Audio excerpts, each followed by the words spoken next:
First, I'm Salim Makomba. I'm the warden here in Mombasa Marine Park. And my work majorly is to coordinate and administration issues, protection, to make sure that the park is well protected, and also work with the community generally. Yeah.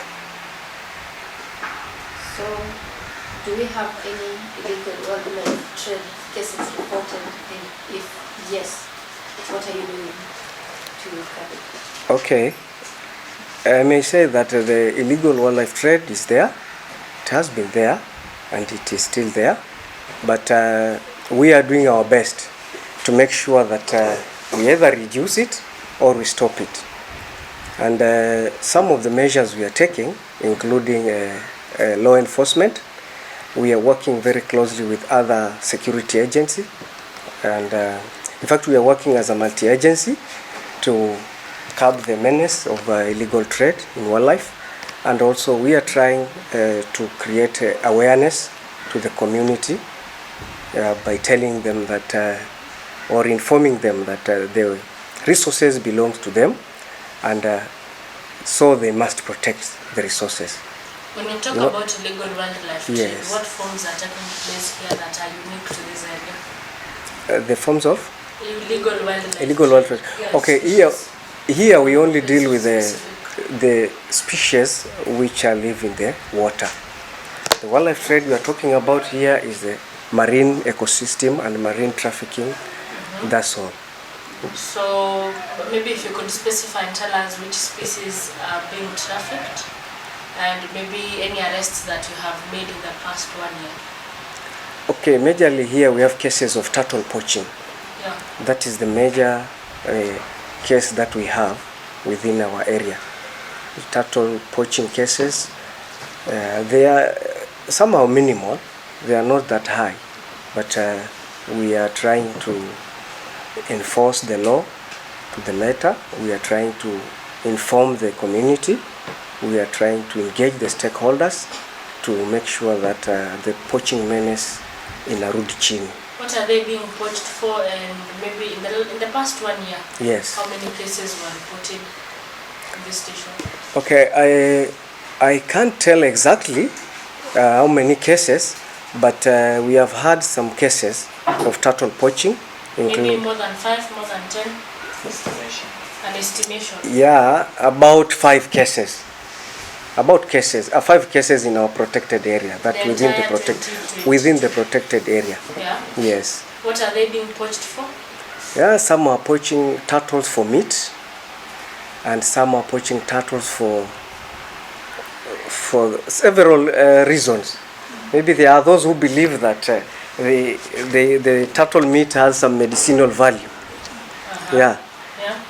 So I think that those are the 2 reasons that makes the community poach turtles. Does that make a turtle fall among the species that are among the endangered species when it comes to species that live underwater? Yes. Turtle is endangered, is listed as endangered, and so several measures have been put in place to make sure that the turtle conservation is really working. If you could speak about those measures? Yes, please. One of the measures that we are putting in place, or we have put in place, is to make sure that the turtle nesting sites are well protected, and making sure that our law enforcers do their patrols effectively, and we do also beach cleanups to make sure that the beaches are clean for the turtles to be able to come out and lay their eggs where they feel they are secure. Do we have some type of kind of fishing methods? Yes. Maybe are putting the lives of a turtle in danger, and maybe you could specify the type of a fishing method. Yes, of course we have some fishing methods which are illegal, and one of them being that we have the fishing method that is called beach seines. Beach what? Beach seines. Beach seines, that is an illegal method. Seines, S-E-I-N-S. Okay. Yes, that is an illegal method that also kills a lot of turtles, And then we have another method that the fishermen are using, the monofilament net. That net is also not allowed for fishing. And then we have another method that is called, they use spear guns. There's a gun that is designed like a real gun, but it is specific for killing fish and turtles. So we try to enforce the law. Our teams patrols on the beach using the boat in the ocean. So majorly to deal with the issues of illegal fishing. We also carry out awareness to our fishermen. We also try to educate them on the legal methods of fishing, and so that is it. You talked about the measures Yes. put in place in terms of curbing the illegal fishing. Now, is fishing allowed to any person who knows how to fish, or are they licensed? Maybe. Yes, you know, we have a regulatory body, that is the fisheries. The fishermen actually, they must acquire the license, and their vessels must be licensed to do fishing in the water territories. So yes. And you are the ones responsible for licensing? No, please. No? We are not responsible for licensing. Who is responsible? That's the fisheries department. What happens in terms of bycatch? Maybe someone is going to fish, maybe tilapia, and they accidentally fish a turtle.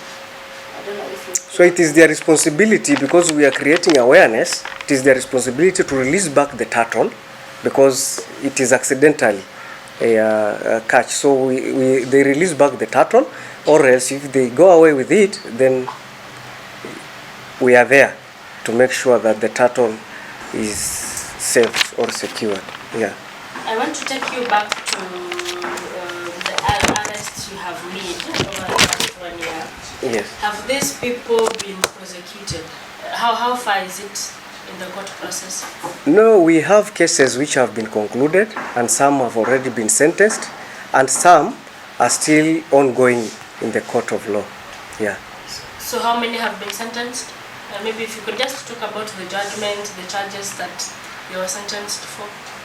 Okay, I don't have the figures. Yeah. I don't have the figures, and I don't want to lie, but several people have been sentenced, and so we are seeing the numbers are going down. When you say several, there are how many?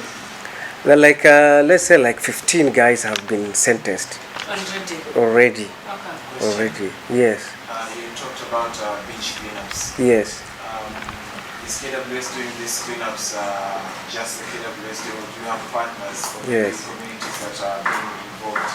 And also, when people, or maybe poachers, are caught Yes.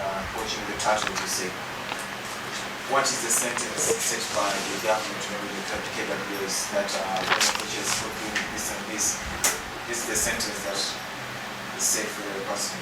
Do you have a specific sentence period? Okay, yes, we are doing beach cleaning in partnership with community and other stakeholders.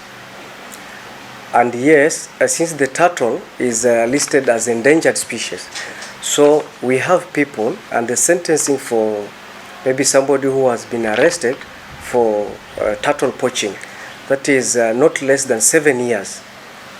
Not less than 7 years jail term, and an amount of a fine of 2 million. So that's how serious the government is. Yeah. So in terms of partnership, like Yes. the way you asked, Yes. like in other places like Kumekucha, Yes. we've seen communities coming together Yes. in efforts to conserve Yes.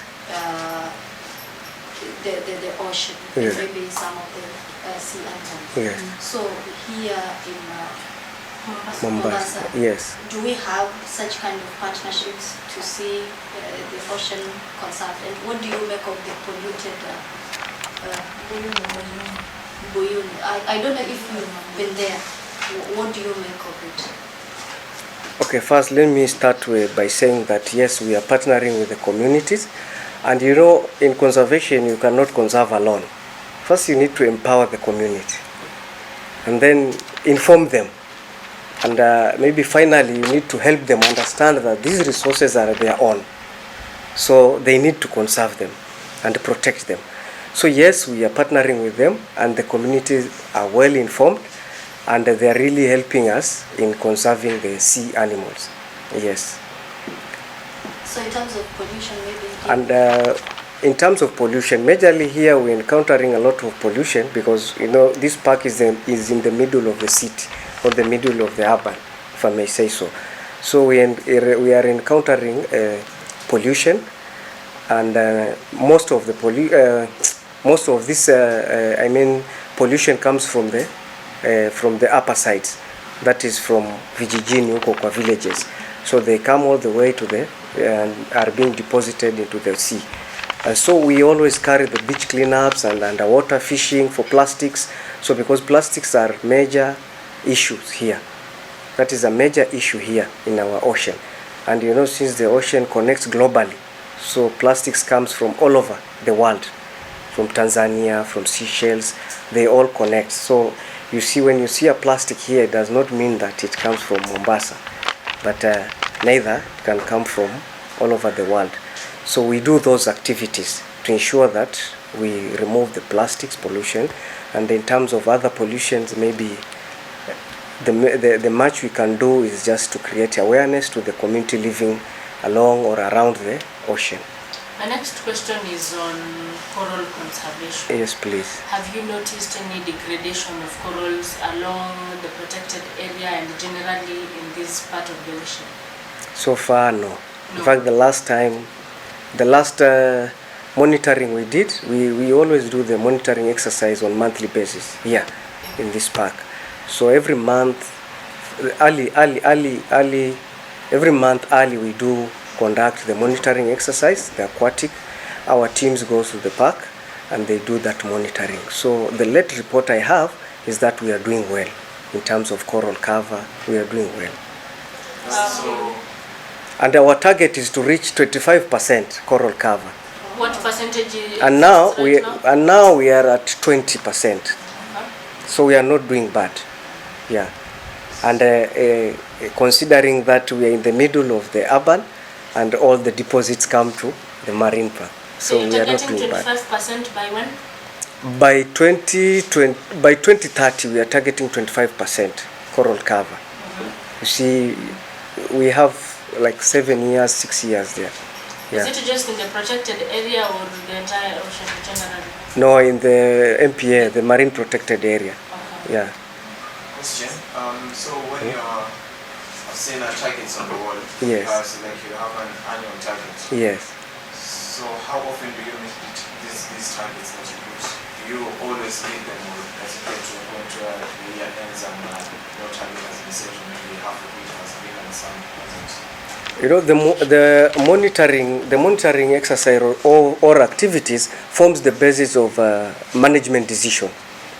If you come up with an objective and then you start maybe monitoring that objective, and then it reaches times whereby you see that the strategies you have put in place, they are not working. Now you go back to the drawing board.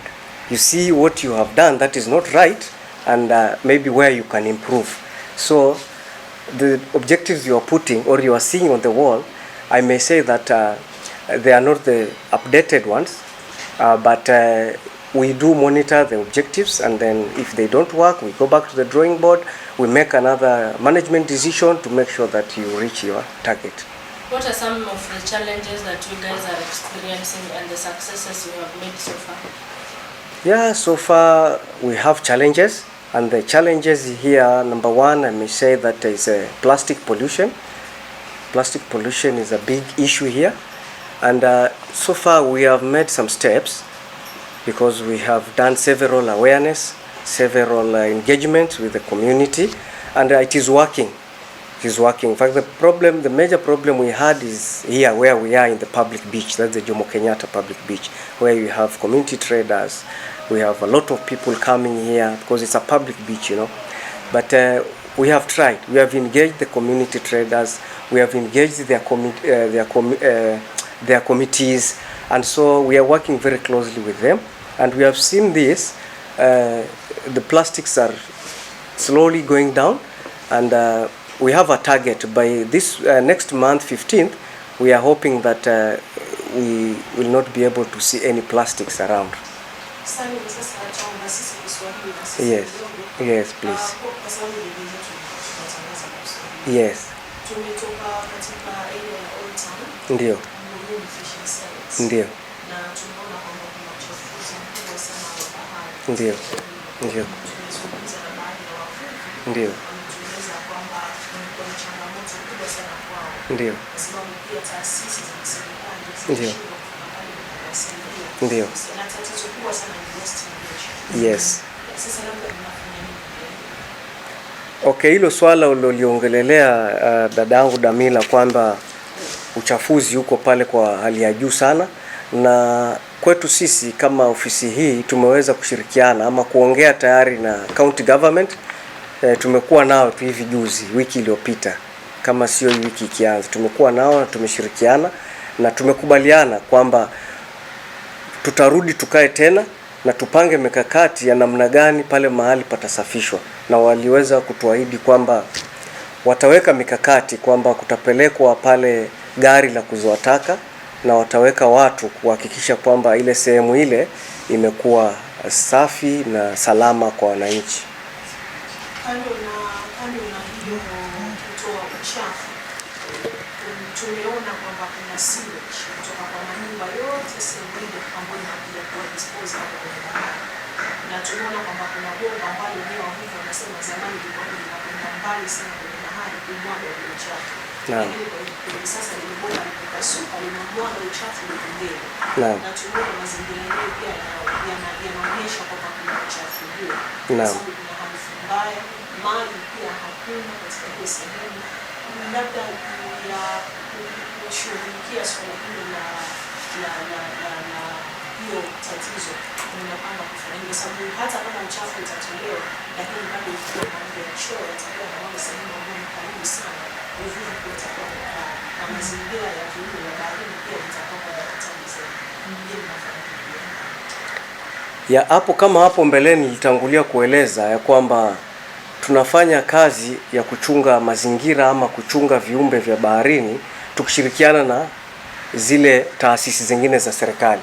Kwa hivyo ukiangalia tatizo lile pale, kuna taasisi kama NEMA watakuja pale ndani, kuna taasisi ile ya county ambayo ya mazingira, wizara ya mazingira iko pale, na taasisi nyingine nyingi za serikali ambazo kusema ukweli sisi tukiwa kwa hiyo ofisi tunafanya kazi nazo karibu, na ile mikakati tukishaongea, mikakati inawekwa na tayari already tushaongea na wao, na mikakati ipo ya kuhakikisha lile bomba litashughulikiwa na mazingira safi yatapatikana. Na nitangulia kusema hapo mbeleni kwamba hii mbuga yetu ya uhifadhi ya viumbe za baharini iko na changamoto kwa sababu tuko katikati ya mji wenyewe ni Mombasa, na tuko katikati ya ule mji, na ule mji ukiangalia uchafu unatoka kila sehemu. Kwa hiyo ile changamoto ipo, lakini siwezi kukataa kwamba alishughulikiwa, lile swala la shughulikiwa na taasisi mbalimbali za kiserikali. Labda kwa ufahamu wako, baada ya kufanya vikao na wao, unahisi kwa muda gani itachukua kuweza kusuluhisha hilo tatizo? Okay, mimi nahisi kwa sababu serikali zetu za county ndio muongozo ama zinaongoza katika swala zima la miji yetu. Kwa hivyo mimi nina imani ya kwamba wakati serikali ya county itaweza kutulia na waweze kupanga mikakati, swala lile litashughulikiwa bila shaka, kwa sababu serikali yetu nimeona ya county iko na bidii. Hivi majuzi waliweza kuleta vijana wakafanya kazi kwenye fuo zetu. Kwa hivyo naamini ile msukumo wako nao wa kuhakikisha mji ni msafi. Mimi niko na imani kwa wale mazungumzo tumeweka na wao, niko na imani kubwa kwamba litatekelezwa. Asante. Na mimi na maswali mawili. Naam. Nimesema nakuta Tanzania. Naam. Ningependa kufahamu. Naam. Kuna ushirikiano wote mnafanya kati ya serikali ya Kenya ama Mombasa niseme na Tanzania kwa maana ya uchafuzi wa bahari hasa kwa masuala ya plastiki. Naam. Lakini nyingine nataka kujua climate change ni tatizo? Yeah. Kwa hiyo kwanza kabisa niseme sisi hapa tulipo pengine hatupakani na kwa ukaribu sana na ndugu zetu wa Tanzania, hatupakani kwa ukaribu, lakini tukiangalia sehemu zetu zingine za mazingira yale ambayo ya hifadhi hizi za wanyama pori ama wanyama wa ndani ya maji, sehemu zile zinapakana. Na kwa kweli ni naweza sema ama nitasema kwamba nina uhakika kwamba sehemu zetu ama stesheni zetu zile ziko pale wanafanya kazi kwa ukaribu na wale wenzetu wa pande ule wa Tanzania kuhakikisha uchafuzi wa mazingira unazingatiwa na kwamba watu wanachunga wachafui mazingira. Ya iko imeleta madhara na madhara tunayaona, kwa sababu tukiangalia bahari peke yake pia inatupea mafunzo kwamba kweli tabia hiyo ya mabadiliko ya nchi ama tabia nchi kweli imeathiri, kwa sababu maji yanaporudi, wakati mwingine unaona maji yamerudi ya bahari yamejaa mpaka mahali hayakuwa yanafika. Sasa ile tayari ni ishara ya kwamba climate change is real and it is there and it is really a problem.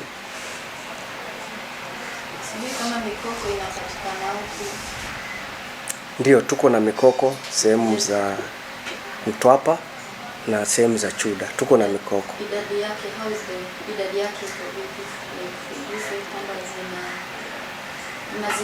naweza sema kwamba okay, idadi ya mikoko inamaanisha kuhesabu moja baada nyingine, na sitaki nikuambie kwamba labda hilo ama ni jambo rahisi ama jambo ambalo limewezekana kufanyika kuhesabu mkoko ndani ya maji moja baada ya mwingine, lakini ile nitakwambia mkoko pande hii ama sehemu hii yetu ya pwani Mombasa hapa, biashara ile ya mikoko ama ukataji wa mikoko hauko sana, na ni kwamba tunahifadhi mikoko kwa sababu mikoko pia ni chanzo cha maisha ya samaki na ni mahali ambapo samaki wanakimbilia kwenda kuzaana pale.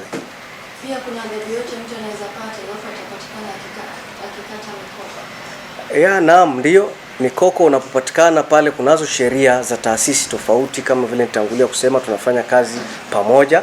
Kunayo wenzetu wa forest, walinda msitu ambao tunafanya nao kazi.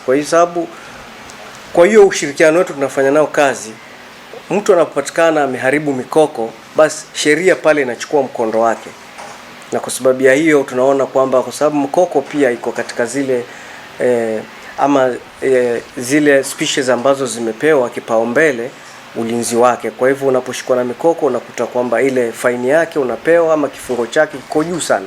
Kwa hiyo ndugu zetu hapa Mombasa ama pwani unakuta mambo hayo hawataki sana. Unajua pwani kidogo huwa ni watu hawapendi sana hayo mambo ya kusumbuana ama mambo ya kupelekwa jela, hawapendi kwa sababu ya mambo kama haya. Kwa hivyo tunakuta uhifadhi wa mikoko pande hii kidogo kwetu si changamoto sana, ila tunahimiza kwamba mara kwa mara kuna zile sehemu mikoko imeangamia, tunahimiza izidi kupandwa na ili kwamba the restoration of mangrove katika sehemu ile irudi kama ilivyokuwa hapo mbeleni.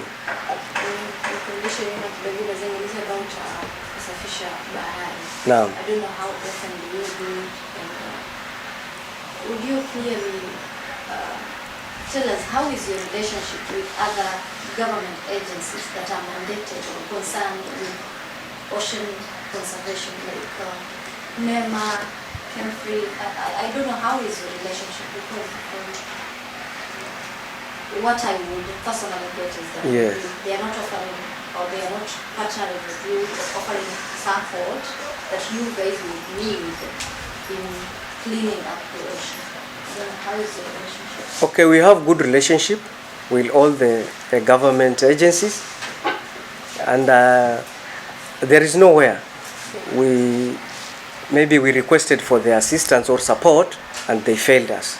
So relationship is good and we are working very closely with the agencies.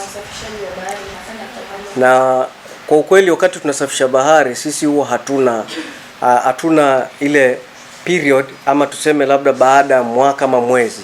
Kila siku ukija hapa wakati unateremka kwa ufuo mida ya asubuhi wakati maji haijajaa, utakuta tuko na watu wetu ama staff wa KWS ambao huwa wako pale chini. Kazi yao ni kusafisha ufuo na zile takataka kuweka mahali pamoja ambapo tumeweka collection sites zetu za kuchukua yale matakataka. Mahali takataka zote zitabebwa. Na tuko na tractor ama ile tinga ambayo tumeweka hapa, iko hapa, na mkiingia na labda mmeona tractor mkashangaa labda hii tractor na bahari zinaingiana wapi. Lakini ile tractor iko pale kwa sababu ya kusafisha ufuo. Ile tractor imewekwa pale ufuo, takataka wale wakisafisha wanaweka, alafu takataka zinabebwa kwa wiki. Tunachukua kwa wiki tunapeleka. And also depending on the number of visitors visiting our beaches, because sometimes unakuta watu wamejaa, wamefurika, labda it's a peak season, watu wamejaa, so huwezi ngoja wiki, because the more visitors they come, and then tuna experience takataka mingi zaidi. So tunapanga mikakati mzuri, and then every month we have that collective now responsibilities. We include the communities, other stakeholders like TPU, the tourist police unit, pia tunafanya na hao kazi karibu sana. Wanakuja the hoteliers, our key stakeholders, and all the agencies wanakuja, tunafanya beach, even the schools wanakuja, tunafanya nao beach cleanup. Do you take data regarding the number of endangered species in the ocean, and maybe yes, like turtles, dolphins? How often do you do that? Okay, you know, like turtle, the data, we always work closely with the research people. You know, research guys, they are responsible for the research, for researching the turtles, mortalities. But as law enforcers, we also do carry out our own research, because that's why I told you earlier, huwa tunaenda tunafanya monitoring. That is the research. We do monitoring activities, and then we do monitoring of what. It is not easy to monitor turtles unless you tag them. If you tag a turtle, then it is easy to monitor. And you know, there are very many turtles. You cannot keep on tagging each and every day. One last question. Yes. Does Mbuyuni fall under your jurisdiction? I can say confidently no. No. Yeah, it is outside our protected area. Okay. So who is responsible for handling it? No, Mbuyuni, you see, like we are partners. You know, KWS cannot, we Mombasa Marine Park, we cannot run away from that responsibility because we are conservationists. Yes. So, and we have other partners who are conservationists. So we come together to make sure that maybe we do the right thing. Okay. Do you have anything else you'd like to add? Yeah. Oh, okay, before maybe you finish, Yes, please. you know the World Wildlife Day is coming up. Yes, right? yes, And this is about partnership. yes, So what would you say, like, the partnership has been yes. get to when maybe you are not partnering, if just in case you are not partnering with You know, the partnership has enabled us achieve a lot in conservation, including the coming event. So already we have partners on board. They have already partnered with us to make sure that the event is a success. So what will you be doing on that day? yeah, we have activities. We want to inform the public to know that the importance of wildlife, the importance of conservation, and we are going to have an activity of tree planting. So we are going to plant trees, and the event will be held at Shimba Hills, that is in Kwale. That's where we are going to have the event. Yes. Swali moja. Yes. Clarification. Now. Mwenye anafanya poaching. Yes. Anapata adhabu sawa na mwenye anatumia illegal methods of fishing. Okay, wakati anafanya poaching, ile poaching inafanywa kutumia vifaa. Na vile vifaa ndio vile tunaita illegal methods za fishing. So huyu ni mtu huyu mmoja. Yeye tu. Hizo method anatumia ndo zinaua turtle. Kwa hivyo huyu ni mtu mmoja, adhabu yake ni ile ile. Wanavua mchana au usiku pia? Wakati wowote. Bora wakati tides ama maji na waruhusu. The level of maji kienda chini, wavuvi wanaenda. Kwa hivyo nategemea wale ambao wamereform. Kureform ni kwamba kusema kwamba ameacha uvuvi. Okay. Na kuacha uvuvi, kuacha njia mbaya. Naam, wapo kwa sababu tumewaongelesha kuanzia Nyali, pande ile Mkomani, tumewaongelesha sana na wamekubali kuitikia wito wetu. Sasa hivi ukiangalia tuko na nets ambazo tulichukua kutoka kwa wale, zile mbaya hazifai kutumika kwa uvuvi, tulichukua na kunaye wale wamesurrender volume